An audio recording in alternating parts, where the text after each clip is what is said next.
एक समय की बात है, महिमा शहर में अपनी पढ़ाई करने आई हुई थी। महिमा की एक बहुत ही अच्छी सहेली थी जिसका नाम मनीषा था। एक दिन महिमा की माँ का फोन आता है और वो महिमा को उसकी भाई की शादी के लिए घर बुलाती है। महिमा अगले दिन अपनी सहेली मनीषा को इस बारे में बताती है। मैं अपने घर जयपुर जा रही हूँ क्योंकि मेरे भैया की शादी है। अरे वाह, ये तो बड़ी खुशी की बात है। और तुम भी मेरे साथ जा रही हो, समझी? कोई बहाना नहीं चलेगा। हाँ हाँ, क्यों नहीं, मैं जरूर चलूंगी तुम्हारे साथ। दोनों सहेली बड़ी ही खुश होती हैं और जयपुर जाने की तैयारी में लग जाती हैं। एक हफ्ते बाद दोनों जयपुर पहुंच जाती हैं।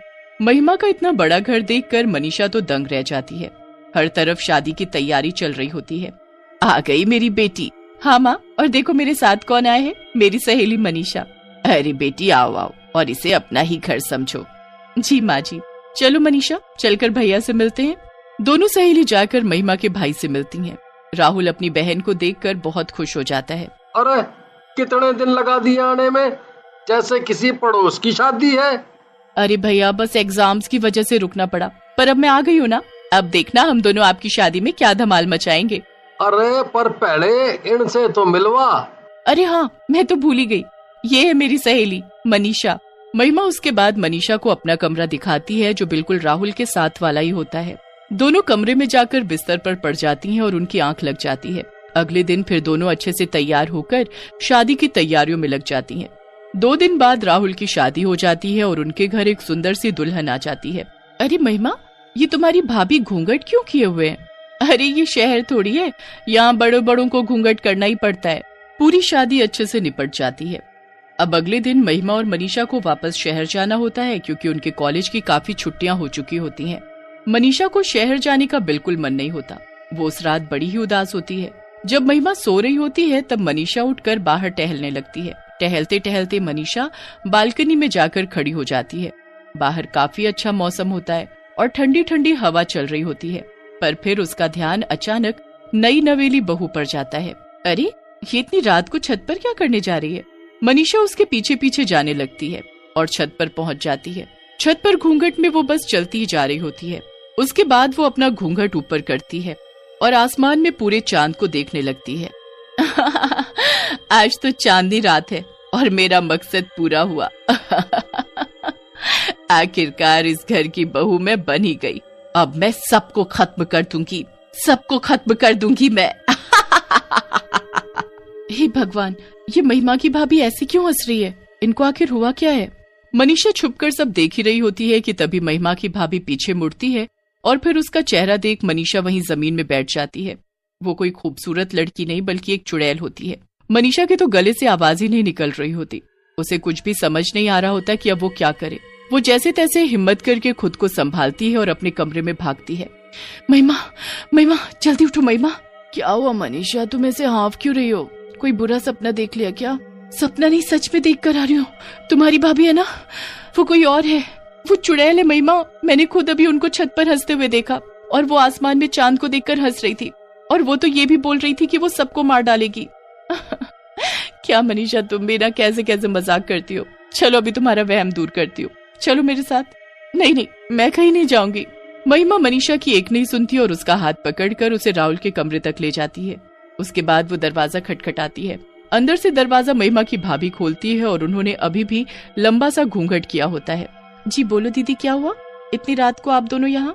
पता है, मेरी दोस्त को एक बुरा सपना आया तो बस मुझे आना ही पड़ा। अच्छा, सबसे पहले आप अपना ये घूंघट ऊपर करो, मेरी सहेली आपकी शक्ल देखना चाहती है। जी दीदी, अभी करती हूँ।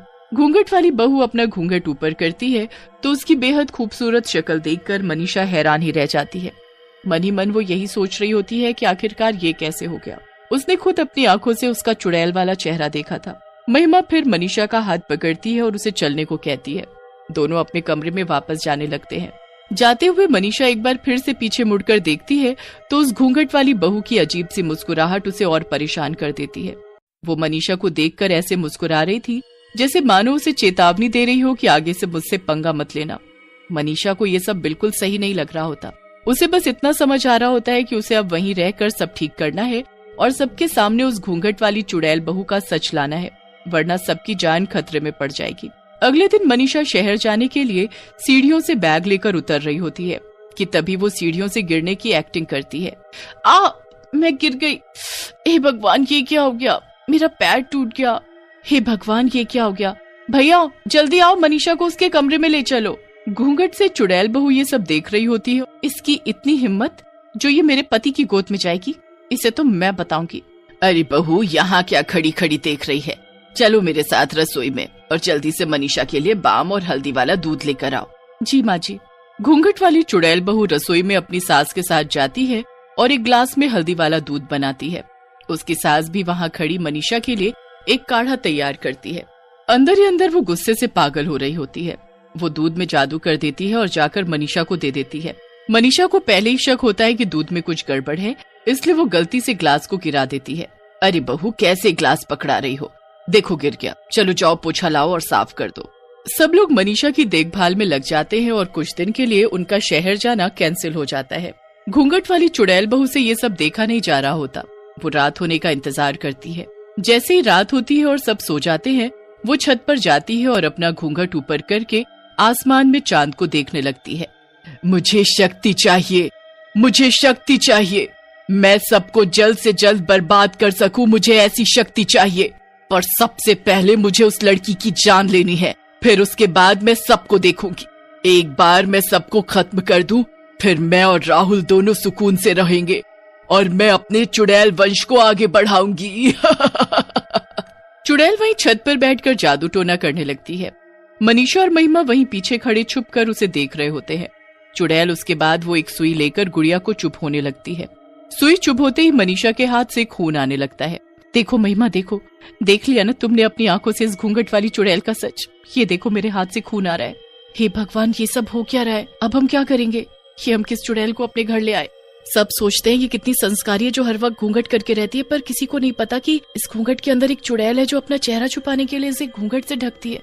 हाँ, मैं यही तुमको कब से बताना चाहती हूँ, पर तुम मानने को तैयार ही नहीं हो। मेरे भाई को तो इस बात का अंदाजा भी नहीं होगा कि उसकी बीवी एक चुड़ैल है। तुम कुछ करो ना मनीषा। मैं सब कर चुकी हूँ। मैं एक बाबा को जानती हूँ जिनको मैंने पहले ही फोन कर दिया था। उन्होंने मुझे सब बता दिया है कि मुझे क्या करना है। बस अभी हमें कैसे भी 2 दिन शांति से निकालने हैं, फिर पूर्णिमा की रात को हम इस घूंघट वाली चुड़ैल बहू का सच सबके सामने लाएंगे और इससे हमें छुटकारा भी मिल जाएगा। बस फिर 2 दिन जैसे तैसे निकल जाते हैं। उसके बाद दोनों सहेली छत पर आती हैं और वहाँ जिस जगह चुड़ैल अपना जादू टोना करती है, वहाँ एक कटोरी खीर रख देती है। कुछ देर में चुड़ैल वहाँ आ जाती है। मनीषा और महिमा बाकी घर वालों के साथ छुपकर चुड़ैल के आने का इंतजार कर रहे होते हैं। कुछ ही देर में चुड़ैल वहाँ आती है। वो अपना घूंघट ऊपर करके खीर देखकर बड़ी हैरान होती है। चुड़ैल को कुछ समझ नहीं आता, पर वो खीर देखकर रह नहीं पाती। वो उस कटोरी को उठाती है और खीर चखने लगती है।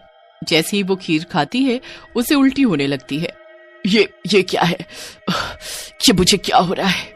चुड़ैल जमीन में गिर जाती है और तभी सब घर वाले वहाँ आ जाते हैं। इसका अंत अब आ चुका है। इसने मेरी बनाई हुई खीर खा ली है। ये सब तेरा किया धरा है। तुझे तो मुझे उसी दिन मार देना चाहिए था। हाँ, पर तूने बहुत देर कर दी। चुड़ैल तड़प तड़प कर मरने लगती है। उसके बाद पूर्णिमा के चांद की रोशनी उस चुड़ैल पर उल्टा असर करने लगती है। उसे ताकत देने की जगह वो उसे जला देती है और चुड़ैल राख में बदल जाती है। सब उस घूंघट वाली चुड़ैल बहू से मुक्ति पा लेते हैं, पर राहुल बहुत दुखी होता है। अब अगले दिन मनीषा और महिमा भी वापस शहर जाने लगते हैं, पर जाते जाते राहुल के माता पिता मनीषा से कहते हैं, क्या तुम हमारे बेटे से शादी करोगी? मनीषा ये सुनकर मुस्कुरा देती है। बस फिर मनीषा शहर चली जाती है और राहुल उसकी पढ़ाई पूरी और उसके वापस आने का इंतजार करता है। पढ़ाई पूरी होने के बाद दोनों की धूमधाम से शादी हो जाती है और मनीषा महिमा की भाभी बन जाती है।